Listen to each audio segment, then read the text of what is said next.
I love it.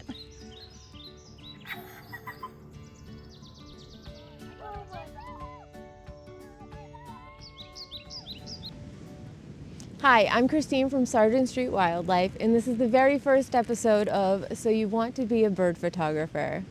This episode, we're going to go over the very basics, which the number one thing that you're going to need to be a bird photographer. It is not a camera. It's a love for birds. A lot of bird photography is just spending time outside, observing and waiting for the right moment. It takes time, patience, and a lot of dedication. I'm just sitting here watching this great blue heron catch fish. It's caught 5 fish since I've been sitting here. Hold on. But yes, you're also gonna need a camera. Doesn't have to be like this one, but typically birds are far away, small, and your iPhone camera just isn't gonna cut it. You'll never get shots like this with a phone camera. The next thing you're gonna need to know is how to find birds.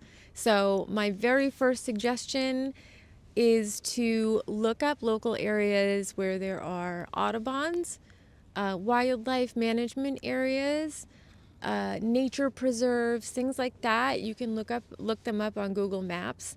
That's one way to do it. I go to a lot of places that I just look on my map and just look for like little hiking areas or nature preserves, Audubons, things like that.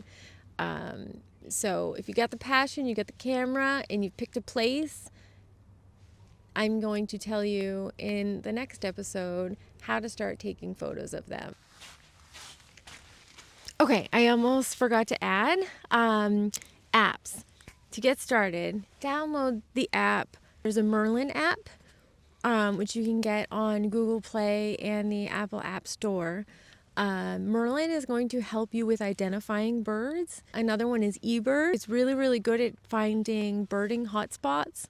So you can look on the map on eBird and click on an area, and it'll tell you what birds people have found in that area recently. So that's the basics of what you're going to need to know to start taking pictures of birds. Next week's episode is going to be on gear and settings. I'm going to tell you how I set up my camera before I head out and getting a good starting point so that when you get out there and you start seeing birds, you can just start taking photos right away. You don't need to play around with things. So that'll be next week's episode. Please follow me. I am on TikTok. My TikTok is Sargent Street. My Instagram is Sargent Street Wildlife. I'm going to be posting this on both of them, and I will see you next time.